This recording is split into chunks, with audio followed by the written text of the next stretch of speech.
ఈ వీడియోలో మనం నిజంగా ఆస్కార్ అవార్డు నిజంగా కొనగలమో లేదో చెప్పబోతున్నాను. అలాగే మధ్య వాట్సాప్ యూనివర్సిటీలో బాగా ఫేమస్ అవుతుంది. అంటే వ్యాక్సిన్ వేసుకోవడం వల్ల నిజంగా ఇప్పుడు హార్ట్ అటాక్స్ పెరిగాయి కదా, అది వ్యాక్సిన్ వల్లే అంటున్నారు. దాంట్లో నిజమెంతో చెప్పబోతున్నాను. ఇంకా ఒక సీరియల్ కిల్లర్ స్టోరీ ఉంది. ఆ సీరియల్ కిల్లర్ స్టోరీలో ఫైనల్ ట్విస్ట్, అదిదా సర్ప్రైజ్ అంటారు మీరే. ఈ వీడియోలో ఇంకా ఇలాంటి ఎన్నో ఇంట్రెస్టింగ్ ఫ్యాక్ట్స్ ఉన్నాయి. ఈ వీడియో అయ్యేసరికి మీరు ఒక్కటే అంటారు, ఏడవకు ప్లీజ్, కన్నీళ్ళు సాంబార్లో పడతాయి, ఉప్పు ఎక్కువైతుంది. కోవిడ్ వల్ల మనం చాలా మందిని పోగొట్టుకున్నాం. అయితే ఇప్పుడు ప్రాబ్లం ఏంటంటే వ్యాక్సిన్ వచ్చింది, తగ్గిపోయింది. ఇప్పుడు ప్రాబ్లం ఏంటంటే గత కొన్నాళ్ల నుంచి హార్ట్ అటాక్స్ కేసెస్ అనేవి ఎక్కువ పెరుగుతున్నాయి. ఒక 10 ఏళ్ల క్రితం చూసుకుంటే ఒక 40 ఏళ్ళు వయసు ఉన్నప్పుడు ఏంటంటే హార్ట్ అటాక్స్ వచ్చినాయి అనుకోండి, ఏంటి 40 ఏళ్లకే హార్ట్ అటాక్ వచ్చిందా చిన్న ఏజ్ లో అనుకునేవాళ్ళు. ఇప్పుడు ఏంటి సిచ్యువేషన్, 30 ఏళ్ళకు కూడా హార్ట్ అటాక్స్ వచ్చేస్తున్నాయి. గుండెపోటు ఇవాళ యువ గుండెకు శాపంగా పరిణమిస్తోంది. యూత్ లో హార్ట్ అటాక్లతో మరణాలు సంభవించడం ఎక్కువగా మనం చూస్తూ ఉన్నాం. హార్ట్ అటాక్ అంటే ఒకప్పుడు ముప్పు యువతను, చిన్నారులను కూడా చుట్టుముడుతోంది. 40 ఏళ్లకే గుండెపోటుతో మృతి చెందే వారి సంఖ్య రోజు రోజుకి పెరిగిపోతోంది. ఈ హార్ట్ అటాక్స్ వల్ల చిన్న ఏజ్ లోనే జిమ్ లో ఫిట్ గా ఉన్న వాళ్ళు కుప్పకూలిపోతున్నారు. పెళ్లి మండపంలో పెళ్లి కూతురు కుప్పకూలిపోతుంది, లేదంటే ఆ డాన్స్ చేసే వాళ్ళు కూడా కుప్పకూలిపోతున్నారు. రీసెంట్ గా జబల్పూర్ లో ఒక బస్ డ్రైవర్ కి బస్ నడుపుతున్నప్పుడు హార్ట్ అటాక్ వస్తే ఆ బస్ ఆపే ప్రయత్నంలో ఇంకో 2 చనిపోయారు. అయితే చాలా మంది దీనికి రీజన్ కోవిడ్ వ్యాక్సిన్ అంటున్నారు. అంటే ఈ కోవిడ్ వ్యాక్సిన్ ఇన్ని హార్ట్ అటాక్స్ కి రీజన్ అవుతుందా అంటే యంగ్ ఏజ్ లోనే హార్ట్ అటాక్స్ రావడానికి ఈ కోవిడ్ వ్యాక్సిన్. యాక్చువల్ గా మనం స్టాట్స్ చూసుకుంటే ప్రీవియస్ ఇయర్ మీద హార్ట్ అటాక్స్ కౌంట్స్ ఏమీ పెద్దగా పెరగలేదు. ఇది చూడండి, 2012లో మన ఇండియాలో 18,522 మెంబర్స్ హార్ట్ అటాక్ తో చనిపోయారు. 2013లో 19,930, 14లో 18,309, 2015లో 18,820, 2016లో 21,914, 2017లో 23,246, 2018లో 25,764, 2019లో 28,005, 2020లో 28,680, 2021లో 28,449 అండ్ 2022లో కూడా 28,000 ప్లస్ ఉన్నాయి. అంటే ఇంకా 2022 అఫీషియల్ గా నెంబర్ అయితే బయటికి రాలేదు. కానీ ఒక విషయం, ఈ వ్యాక్సిన్స్ ఏదో స్టార్ట్ చేసింది 16 జనవరి 2021 నుంచి. కానీ ఈ ఇయర్ చూసుకుంటే ఈ హార్ట్ అటాక్స్ వల్ల పెరిగిన నెంబర్ 2022లో డ్రాస్టిక్ గా పెరిగినట్టు కనిపించట్లేదు. 2023 గురించి మాట్లాడండి అంటే ఇప్పుడు రీసెంట్ గా మహా అయితే ఇది 3వ నెలగా, 3 నెలల మధ్యలో ఉన్నాం. ఇప్పుడు స్టాట్స్ రిలీజ్ అవ్వడానికి ఇంకా 1 ఇయర్ పైనే పట్టుద్ది. ఈ 2 months లో ఎన్ని హార్ట్ అటాక్ కేసెస్ అంటే ఎగ్జాక్ట్ గా నెంబర్ తెలియదు. కానీ వ్యాక్సిన్ వల్ల హార్ట్ అటాక్స్ రావట్లేదా అంటే మేబీ రావచ్చు. అది మనకి నెక్స్ట్ ఇయర్ ఇంకా కంప్లీట్ గా తెలిసిద్ది. అండ్ ఈ వ్యాక్సిన్ వల్ల హార్ట్ అటాక్స్ రావచ్చేమో కానీ దాన్ని ఇప్పుడే మనం పెద్దది చేసి చూస్తున్నాం ఇన్నాళ్ల బట్టి. కానీ ఇది ఎప్పటి నుంచో జరుగుతూనే ఉంది. దానికి ఎగ్జాంపుల్ ఏంటంటే ఏజ్ వారీగా, అంటే ఏజ్ గ్రూప్ బట్టి హార్ట్ అటాక్స్ తో చనిపోయిన వారి లిస్ట్ చూద్దాం. ఇప్పుడు 2018లో 18 నుంచి 30 ఏజ్ గ్రూప్ లో ఉన్న వాళ్ళలో 2,186 మెంబర్స్ చనిపోతే 2019కి ఇది 2,381కి వెళ్ళింది, 2020కి 2,695, 21కి 2,541. సో కోవిడ్ కి ముందు అండ్ వ్యాక్సినేషన్ కి ముందు కూడా 18 to 30 గ్రూప్ ఏజ్ గ్రూప్ లో ఉన్న వాళ్ళు దాదాపు 2,500 మంది దాకా చనిపోతున్నారు. కానీ మనకు దాని మీద ఎక్కువ కాన్సన్ట్రేషన్ లేదు అప్పుడు. సో మనకు అప్పుడు 2,500 న్యూస్లు వినపడేవి. కానీ ఇప్పుడు ఏంటి అంటే అప్పుడు కూడా చనిపోతున్నా కూడా వీటిని ఈ యంగ్ ఏజ్ లో హార్ట్ అటాక్స్ తో చనిపోయేదానికి లింక్ చేసే థ్రెడ్ లేదు. ఇప్పుడు ఏంటి, కోవిడ్ ఆర్ వ్యాక్సిన్ అనే థ్రెడ్ దొరికింది, దానికి లింక్ చేసేస్తున్నారు.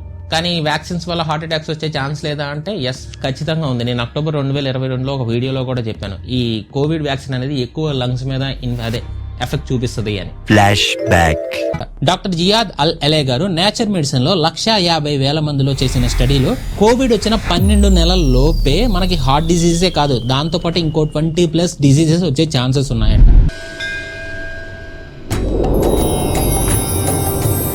సో ఈ లంగ్స్ మీద ఎఫెక్ట్ పడడం వల్ల అది ఆక్సిజన్ ని కంప్లీట్ గా పూర్తిగా తీసుకోలేదు, అంతకు ముందు తీసుకున్నట్టు కొంచెం తగ్గిద్ది. సో ఈ తగ్గిన అమౌంట్ ని మళ్ళీ శరీరానికి మొత్తం డిస్ట్రిబ్యూట్ చేసేటప్పుడు హార్ట్ కి కొంచెం తక్కువ వెళ్తుంది. సో హార్ట్ మీద కూడా ప్రెషర్ పడుతుంది.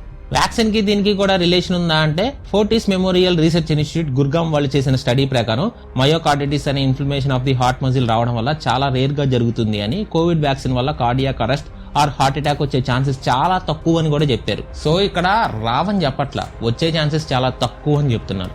అయితే వాట్సాప్ యూనివర్సిటీలో ఎందుకు ఎక్కువగా వ్యాక్సిన్స్ ని బ్లేమ్ చేస్తున్నారు, పర్టికులర్ గా కోవిషీల్డ్ వ్యాక్సిన్? ఎందుకంటే దీని మీద ముందు నుంచి వచ్చే ఎలిగేషన్స్ వల్ల. ఏంటంటే ఇప్పుడు మనకి ఏదైనా ఇంజెక్ట్ చేస్తున్నారు, వ్యాక్సిన్ ఇంజెక్ట్ చేస్తున్నారు, దాని మీద ముందు నుంచి కొన్ని ఎలిగేషన్స్ ఉన్నాయి. సో ఇంజెక్ట్ చేసినప్పుడు ఆటోమేటిక్ గా భయం క్రియేట్ అయింది. దానికి తోడు బాంబే హైకోర్టులో ఎవరో తన కూతురు చచ్చిపోయినందుకు రీజన్ వ్యాక్సిన్స్ అని పెట్టారు. దానికి గవర్నమెంట్ రిప్లైగా ఏం చెప్పిందంటే వ్యాక్సినేషన్ అనేది మీరు వాలంటరీగా వేసుకునేదే, దానికి మాకు సంబంధం లేదని చెప్పింది. కానీ అక్కడ జరిగింది ఏంటంటే హెల్త్ వర్కర్స్ కానీ ఆ కామన్ పీపుల్ కానీ వ్యాక్సిన్ వేసుకోవడం వల్ల మీకు ఎలాంటి హాని లేదని drug controller general of India DCGI, director of all India institute of medical science AIIMS వాళ్ళందరూ చెప్పడం, అండ్ వేసుకుంటేనే వర్క్ కి రావాలి అని మీరు ఖచ్చితంగా చెప్పడంతో ఆఫీస్ లో వాళ్ళకి వ్యాక్సిన్ వేయించాలి అని చెప్పి వేయించారు. వ్యాక్సిన్ వేయించుకుంటేనే వర్క్ కి రావాలని గవర్నమెంట్ రూల్ పెట్టి వాలంటరీగా జరగలేదు అని చెప్పడం కూడా కరెక్ట్ కాదు. కాకపోతే ఏంటంటే వేయించుకోవాలి అని చెప్పడం కరెక్ట్, ఎందుకంటే అలా వేయించుకోకపోతే ఇంకా ఎక్కువ మందికి స్ప్రెడ్ అయ్యే అవకాశం ఉంది కదా. అండ్ దాని గురించిన చిన్న చిన్న డేంజర్స్ గురించి చెప్తే మళ్ళా పబ్లిక్ ప్యానిక్ అవుతారు. కాబట్టి చిన్న చిన్న వాటి గురించి చెప్పకపోవడమే, అంటే ఎక్కువ మందికి ప్యానిక్ క్రియేట్ చేసేది చెప్పకపోవడమే బెస్ట్ నా ఉద్దేశంలో. ఇక్కడ డేంజర్ ఏంటంటే ఆ వ్యాక్సిన్ లో కూడా వీక్ చేయబడిన కోవిడ్ వైరస్ అనేది ఉంటది. అండ్ ఇంకో విషయం ఏంటంటే ఆ వ్యాక్సిన్ వేసుకున్నా కూడా మనకి కొన్నాళ్ళు కోవిడ్ సింటమ్సే ఉంటాయి. కాకపోతే ఆ వీక్ చేయబడిన వైరస్ వల్ల మనం చనిపోయే ఛాన్స్ 100లో 0.5% మాత్రమే ఉంటది. ఆయన ఏం చెప్తున్నారంటే ఆ వీక్ చేయబడిన కోవిడ్ వైరస్ వల్లే నా కూతురు చనిపోయిందని చెప్తున్నారు. అందుకే ఇలా వ్యాక్సిన్స్ ని బ్లేమ్ చేస్తున్నారు. అండ్ ఈ సైడ్ ఎఫెక్ట్స్ కూడా కొన్ని డేస్ మాత్రమే ఉంటాయి, తర్వాత తగ్గిపోద్ది వైరస్. ఆల్రెడీ తగ్గిన కోవిడ్ కంటే కూడా ఇప్పుడు మన ఫుడ్ అండ్ లైఫ్ స్టైల్ వల్ల ఇంకా హార్ట్ అటాక్ కేసెస్ ఎక్కువ పెరుగుతున్నాయి తప్ప కోవిడ్ వల్ల కంటే కంపేర్ చేస్తే చాలా తక్కువే. మన ఇన్స్టాగ్రామ్ లో మన ఫ్రెండ్స్ చాలా రీల్స్ మనకి షేర్ చేస్తూ ఉంటారు. కొన్ని ఏమో నవ్వు వస్తాయి, కొన్ని నవ్వు రాకపోతే సర్లే ఈడితే ఎందుకు వచ్చిన గోల్లే ఒక స్మైల్ సింబల్ పడేస్తే పోద్దని అని మోహన్లో ఒక స్మైల్ సింబల్ లైక్ చేయడమో స్మైల్ సింబల్ పడేయడమో చేస్తాం. కానీ కొన్ని పర్టికులర్ టైప్ ఆఫ్ వీడియోస్ ఉంటాయి, అంటే మెజారిటీ పోర్షన్ అవేది 80 to 90% ఆ వీడియోస్ చూసి నవ్వుతారు. అదేంటంటే మనుషులు ఏదన్నా వస్తువు మీద వేసి కాలు జారి కింద పడిపోవడం, లేదంటే జారి పడిపోవడం, ఇలాంటి వీడియోస్ కి పర్టికులర్ గా జనాలు ఎక్కువ నవ్వుతూ ఉంటారు. అండ్ ఇది ఇప్పుడు కాదు, ఏన్షియంట్ టైం నుంచి ఉంది. ఏన్షియంట్ టైం ఏంటి, మన ఏప్స్ కూడా ఏదైనా ఒక ఏపు అరటిపండు తొక్క మీద కాలేసి పడిపోయింది అనుకోండి, ఇంకో ఏపు పక్క నవ్వుకుంటా ఉంటది. అండ్ ఇది యూనివర్సిటీ ఆఫ్ ఆక్స్ఫర్డ్ ఎక్స్పెరిమెంట్ లో తేలింది. అండ్ ఇంకో విషయం ఏంటంటే మనుషులు కింద పడి వాళ్ళకి దెబ్బలు తగులుతుంటే మనకెందుకు అంత సరదా పడుతుంది, మనం ఏమైనా సైకోలమా? దీని మీద స్టాన్ఫోర్డ్ యూనివర్సిటీ రీసెర్చర్స్ స్టడీ చేశారు. ఇందులో తెలిసింది ఏంటంటే ఇప్పుడు ఏదైనా ఈవెంట్ జరిగినప్పుడు, అంటే ఏదైనా మన కళ్ళ ముందు ఏదైనా సిచ్యువేషన్ జరిగినప్పుడు మన బ్రెయిన్ దాన్ని 2 రకాలుగా తీసుకుంటుందంట, either serious or play. Serious అంటే సాడ్ ఆర్ ఇంపార్టెంట్ లాంటివి. ప్లే అందనుకోండి, ఏదైనా రియల్ లైఫ్ ఈవెంట్ ని సాడ్ గా తీసుకోకుండా దాంట్లో సరదా వెతుక్కోవడం, ఫన్ వెతుక్కోవడం లాగా. ఇప్పుడు పడిపోవడంలో కూడా మన వాళ్ళు సీరియస్ గా తీసుకోవాలంటే ఆ వ్యక్తి 10వ అంతస్తు బిల్డింగ్ నుంచి పడిపోయారు అనుకోండి, అప్పుడు మనం సీరియస్ గా తీసుకున్నాం.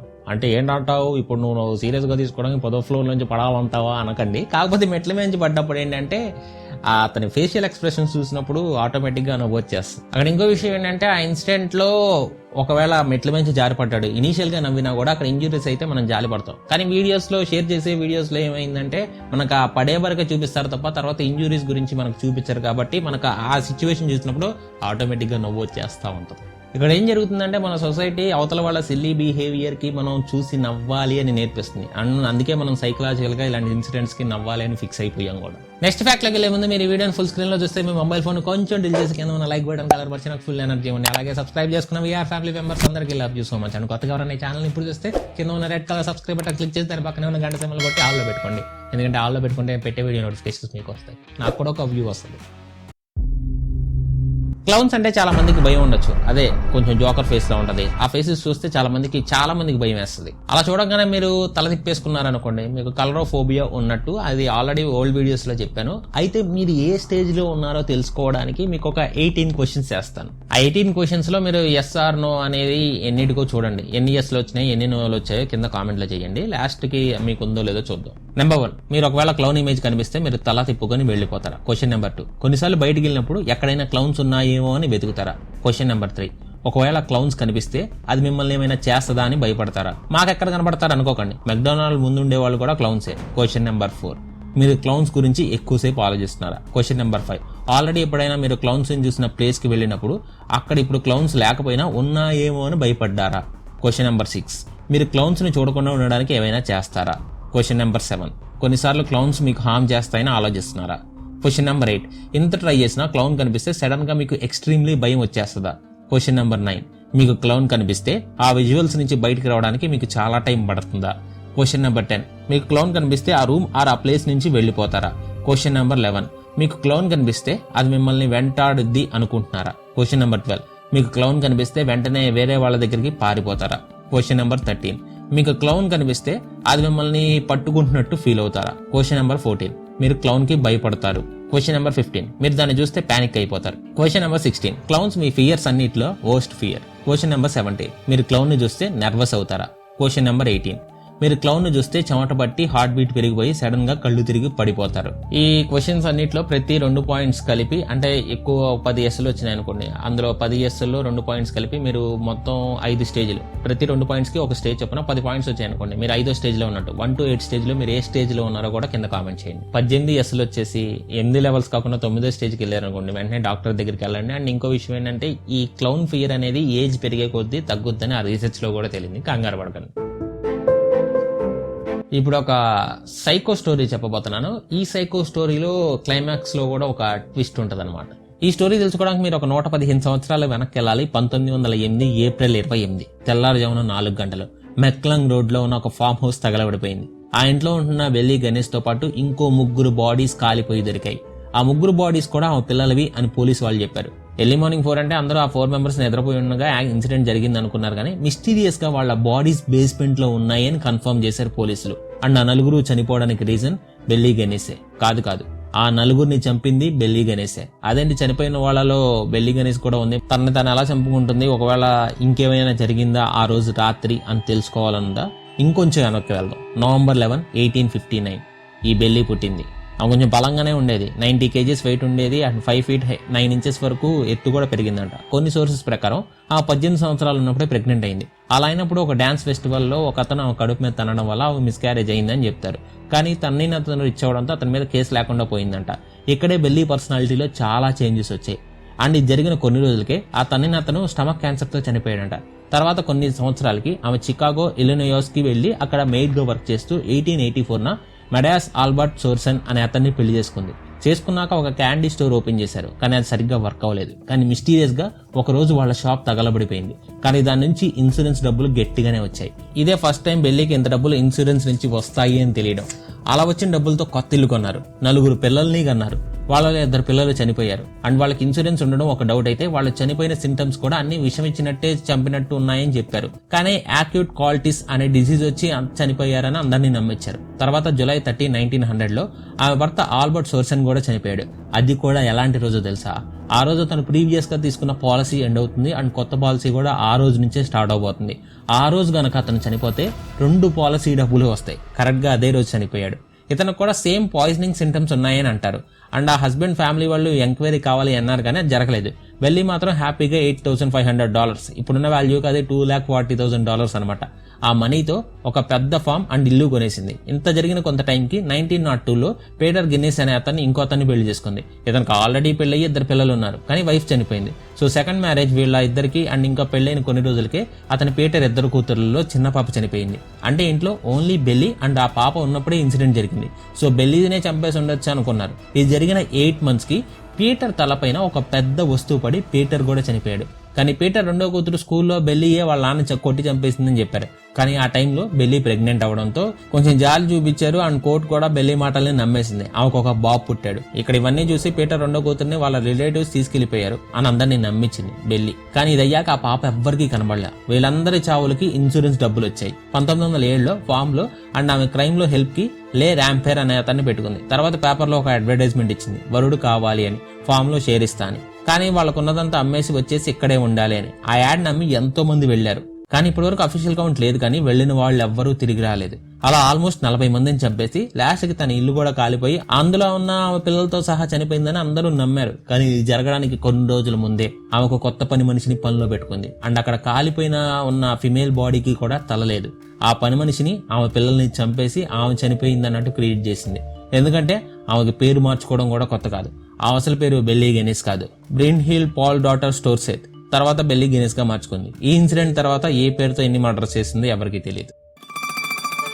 నిన్న జరిగిన ఆస్కార్ అవార్డ్స్ చాలా మందికి చాలా రకాలుగా స్పెషల్ అని చెప్పొచ్చు, ముఖ్యంగా మన ఇండియన్స్ కి. ఎందుకంటే RRR కి ఆస్కార్ వచ్చింది. అది కూడా బెస్ట్ ఒరిజినల్ సాంగ్ కేటగిరీలో నాటికి ఆస్కార్ వచ్చింది. అండ్ ఇది కూడా ఫస్ట్ టైం ఎందుకంటే ఇంతకు ముందు ఏఆర్ రెహమాన్ గారికి స్లమ్ డాగ్ మిలీనియర్ కి సాంగ్ కి ఏఆర్ రెహమాన్ గారికి ఆస్కార్ వచ్చింది, కానీ అది ఒక రకంగా ఇండియన్ మూవీ కాదు. అండ్ ఎందుకంటే ఆ సినిమాకి డానీ అనే అతను ఇంగ్లీష్ డైరెక్టర్ అండ్ ప్రొడ్యూసర్ వచ్చేసి క్రిస్టియన్ కాల్సన్, ఇతను కూడా ఇంగ్లీష్ ప్రొడ్యూసర్స్. అండ్ చాలా మంది స్లమ్ డాగ్ మిలీనియర్ మూవీకి ఏఆర్ రెహమాన్ గారికి ఒక్కళ్ళకే ఆస్కార్ వచ్చింది అనుకుంటున్నారు, కానీ కాదు. ఆయనతో పాటు ఇంకో ఇద్దరికి వచ్చింది. బెస్ట్ సౌండ్ మిక్సింగ్ కింద రసూల్ పూకేటికి అండ్ బెస్ట్ ఒరిజినల్ సాంగ్ కింద గుల్జార్ గారికి అవార్డ్స్ వచ్చాయి. అండ్ గుల్జార్ గారితో పాటు ఏఆర్ ఏఆర్ రెహమాన్ గారు కూడా ఒక అవార్డు పంచుకున్నారు. అండ్ బెస్ట్ ఒరిజినల్ సాంగ్ కింద అవార్డు వచ్చిందనమాట. అంటే ఇప్పుడు నాటి సాంగ్ కి చంద్రబోస్ గారికి, కీరవాణి గారికి ఎలా ఇచ్చారో అలా ఇచ్చారు అప్పుడు. అండ్ ఏఆర్ రెహమాన్ గారు వాళ్ళతో కలిపి అవార్డు తీసుకున్నారు. అంతేకాదు, అంతకుముందు 1983లో వచ్చిన గాంధీ అనే మూవీకి కూడా కాస్ట్యూమ్ డిజైనర్ కేటగిరీలో భాను అతియా గారికి ఆస్కార్ వచ్చింది. గాంధీ మూవీ అంటే మళ్ళీ హిందీ సినిమా అనుకునేవాళ్ళు, కానీ దాని డైరెక్టర్ అండ్ ప్రొడ్యూసర్స్ ఇండియన్స్ కాదు. సో అది ఇండియన్ మూవీ కాదు. అండ్ 1992లో హానరీ ఆస్కార్ అవార్డు కింద సత్యజిత్ రే గారికి కూడా ఆస్కార్ ఇచ్చారు, కానీ ఆయనకి ఏ ఫిలిం కి ఇవ్వలేదు. ఆయన మూవీస్ ఎదుగుదలకి చేసిన కృషికి ఇచ్చారు. లైక్ మన దగ్గర లైఫ్ టైమ్ అచీవ్మెంట్స్ అవార్డు అలాగా. సో మన ఇండియా నుంచి మొదటగా ఇండియన్ స్టార్స్ తో, ఇండియన్ డైరెక్టర్ తో అండ్ ప్రొడ్యూసర్స్ తో తయారు చేయబడిన ఒక సాంగ్ ఆస్కార్ ని గెలుచుకుంది. అదే RRR నాటు. అండ్ ఇది ఒక రకంగా RRR టీమ్ కి ఫ్యాన్స్ ఇచ్చిన ఆస్కార్ అని కూడా చెప్పొచ్చు. ఎందుకంటే మీకు తెలుసు, film federation of India FFI RRR ని ఆస్కార్స్ కి పంపించలేదు. మరి FFI వాళ్ళు పంపించకపోతే ఆస్కార్స్ RRR ఎలా గెలుచుకుంది? FIC కేటగిరీలో. FIC అంటే ఫర్ యువర్ కన్సిడరేషన్ అనే కేటగిరీలో. అయితే FFI వాళ్ళు RRR ని ఎందుకు పంపించలేదు? FIC గురించి కూడా చెప్తాను. FFI వాళ్ళు RRR ని ఎందుకు పంపించలేదు? యాక్చువల్గా వాళ్ళు సర్దార్ ఉధమ్ అనే ఒక మంచి సినిమాను కూడా ఆస్కార్స్ కి పంపించవచ్చు, కానీ ఆ సినిమాని ఎందుకు పంపించలేదు వాళ్ళు ఒక రీజన్ చెప్పారు. అదేంటంటే బ్రిటిషర్స్ కి అగైనెస్ట్ గా ఉంది, ఇది ఆస్కార్స్ కి పనికి రాదు అని చెప్పారు. మేబీ RRR సినిమాను కూడా FFI వాళ్ళు అందుకే రిజెక్ట్ చేసి ఉండొచ్చు. వాళ్ళ మైండ్ సెట్ చాలా చెత్తగా ఉంది. ఎందుకంటే ఒక ఎగ్జాంపుల్ చెప్తా. స్కిండ్లర్స్ లిస్ట్ అనే ఒక మూవీ ఆస్కార్ గెలుచుకుంది. ఆ మూవీ బేస్ ఏంటో తెలుసా? ఒక జర్మన్ అతను వేల మంది పోలీస్ జ్యూస్ ని హోలోకాస్ట్ నుంచి కాపాడాడు. సో ఆ మూవీలో నాజీస్ చేసిన అకృత్యాలను బయటపెట్టినప్పుడు అది వాళ్ళ మీద హేట్ ని స్ప్రెడ్ చేయడం కదా. కానీ ఆ మూవీ 12 కేటగిరీస్ లో నామినేట్ అయింది అండ్ 7 ఆస్కార్స్ గెలుచుకుంది. అందులో బెస్ట్ పిక్చర్ అవార్డు కూడా ఉంది. సో దీన్ని బట్టి చూస్తే మన ఫిల్మ్ ఫెడరేషన్ ఆఫ్ ఇండియా వాళ్ళ మైండ్ సెట్ అనేది తప్పు. ఇప్పుడు FIC చూద్దాం. సో ఇక్కడ ఏంటంటే బేసిక్ గా ఫ్యాన్స్ ఒక క్యాంపెయిన్ స్టార్ట్ చేసి దాన్ని ఒక మూవీని, వాళ్ళ ఫేవరెట్ మూవీని ఆస్కార్ లో యాడ్ చేయడానికి ప్రయత్నిస్తారు. సో ఆ రకంగా చూస్తే RRR కి ఆస్కార్ తెచ్చిపెట్టింది ఫ్యాన్స్ అనే చెప్పొచ్చు. అండ్ రీసెంట్ గా తమ్మారెడ్డి భరద్వాజ్ గారు కూడా 80 కోట్లు ఉంటే మేము 8 సినిమాలు తీసేస్తాం ఏదేదో అన్నారంట. అండ్ ఇంకో విషయం ఏంటంటే మేబీ చాలా హాలీవుడ్ మూవీస్ కూడా FIC క్యాంపెయిన్ కోసం ప్రమోట్ చేయడానికి వాళ్ళ సినిమా కోసం ఖర్చు పెడతారు, కానీ ఆస్కార్ కొనడానికి కదా వాళ్ళు ఖర్చు పెట్టేది, నామినేట్ అవ్వడానికి. మేబీ అసలు RRR టీం ఖర్చు పెట్టిందో లేదో తెలియదు, కానీ మేబీ ఖర్చు పెట్టినా కూడా తప్పే ఉందని అడుగుతున్నా. మన సినిమాకే కదా గ్లోబల్ వైడ్ గా గుర్తింపు వచ్చింది. 80 కోట్లు పెట్టి 8 సినిమాలు తీస్తే గ్లోబల్ వైడ్ గా గుర్తింపు రాదు కదా. ఇక్కడ ఏంటంటే కేవలం ఫ్యాన్స్ క్యాంపెయిన్ రన్ చేయడానికి మూవీ టీం వాళ్ళు పార్టీస్ పెడతారు. అండ్ RRR అలా చేసిందనడానికి కూడా ప్రూఫ్ లేదు. ఒకవేళ FIC కోసం మన వాళ్ళు ఖర్చు పెట్టినా సిగ్గుపడాల్సింది FFI వాళ్ళే, ఎందుకంటే ఫిల్మ్ ఫెడరేషన్ ఆఫ్ ఇండియా వాళ్ళు. ఎందుకంటే ఇలా మనం ఆస్కార్స్ డైరెక్ట్ గా నామినేట్ అయినా కూడా డబ్బులు పెట్టాల్సిన పరిస్థితి క్రియేట్ చేశారు. సో FFI వాళ్ళు, ఆ పెద్ద పెద్ద ప్రొడ్యూసర్స్, డైరెక్టర్స్ సిగ్గుపడాలి, RRR టీం కాదు. ఎందుకంటే వాళ్ళు గుర్తించి నామినేట్ చేయలేకపోవడం వల్లే కదా వాళ్ళు FIC ద్వారా వెళ్లాల్సి వచ్చింది. అండ్ ఇంకో సినిమా కూడా ఆస్కార్స్ గెలుచుకుంది. సినిమా కాదులేండి, షార్ట్ ఫిల్మ్. ఇది నెట్ఫ్లిక్స్ లో ఉంది, ద ఎలిఫెంట్ విస్పర్. ఈ షార్ట్ ఫిల్మ్ ఏంటంటే ఒక 2 బేబీ ఎలిఫెంట్స్ ని సౌత్ ఇండియాలో ఒక ఫ్యామిలీ అడాప్ట్ చేసుకుని చాలా కేర్ గా అండ్ ఒక ఫ్యామిలీ మెంబర్ లా చూసుకుంటుంది. దాని గురించి ఈ షార్ట్ ఫిల్మ్ అండ్ చాలా బాగుంది, తప్పకుండా చూడండి. అండ్ ఈ ఫిల్మ్ ని డైరెక్ట్ చేసింది కార్తిక్. ఈమె బొంబాయి నుంచి వచ్చింది. అండ్ ప్రొడ్యూసర్ వచ్చేసి గునీత్ మొంగా. ఈ మంచి కంటెంట్ గుర్తుపట్టడంలో దిట్ట అని చెప్పొచ్చు, ఎందుకంటే ఇది ఫస్ట్ టైం కాదు, ఆల్రెడీ ఆమె ప్రొడ్యూస్ చేసిన పీరియడ్ ఎండ్ ఆఫ్ సెంటెన్స్ అనే షార్ట్ సబ్జెక్ట్ కూడా ఆస్కార్స్ గెలుచుకుంది. ఇది కదా ఉమెన్ ఎంపవర్మెంట్ అంటే, ఇది కదా ఫెమినిజం అంటే. మండుతున్నట్టుంది. సో ఇండియాలోని టాలెంట్ ని ఇన్నాళ్ల తర్వాత గ్లోబల్ ఆడియన్స్ గుర్తించారు. సో ఇంకా ఇండియాలోంచి కూడా ఇంకా మంచి మంచి సినిమాలు ఆస్కార్స్ గెలుచుకోవాలని కోరుకుంటున్నాను. ఇక నుంచి అయినా FFI వాళ్ళ మైండ్ సెట్ మారాలని ఇంకా మనస్ఫూర్తిగా కోరుకుంటున్నాను. అని చెప్పడం మర్చిపోయా, everything everywhere all at once కూడా ఆస్కార్ గెలుచుకుంది. 7 అవార్డ్స్ 7 కేటగిరీస్ లో గెలుచుకుందంట. బెస్ట్ యాక్ట్రెస్ ఉంది, బెస్ట్ ఫిల్మ్ కూడా ఉంది, ఇంకా చాలా ఉన్నాయి. కేటగిరీస్ కరెక్ట్ గా గుర్తులేదు. అండ్ ఇది చూడాలనుకుంటే సోనీ లైవ్ లో ఆల్ లాంగ్వేజెస్ లో ఉంది, తెలుగు, మలయాళం, హిందీ అన్ని లాంగ్వేజెస్ లో ఉంది. సోనీ లైవ్ లో ఉంది, చూడండి. ఇదేమి ఇండియన్ సినిమా ఏం కాదు, జస్ట్ బెస్ట్ ఫిల్మ్ కదా, చూస్తారేమోనని కన్సిడరేషన్ లో తీసుకుని చెప్పాను అంతే. గైస్, మీరు నిజంగా స్టాక్ మార్కెట్ కోర్స్ వేలకు వేలు ఖర్చు పెట్టి నేర్చుకోకుండా ఫ్రీగా నేర్చుకోవాలనుకుంటే ఇక్కడ స్క్రీన్ మీద కనబడుతున్న వీడియో క్లిక్ చేయండి. మీరు స్టాక్ మార్కెట్ కోర్స్ ఫ్రీగా ఎలా నేర్చుకోవాలి ఇక్కడ స్క్రీన్ మీద కనబడుతున్న వీడియోలో ఉంటుంది క్లియర్ గా. అండ్ ఫైనల్ గా చెప్పొచ్చేది ఏంటంటే ఈ వీడియో ఎంతే ఫ్రెండ్స్, ఈ వీడియో మొత్తం చూసి love you so much, we are family.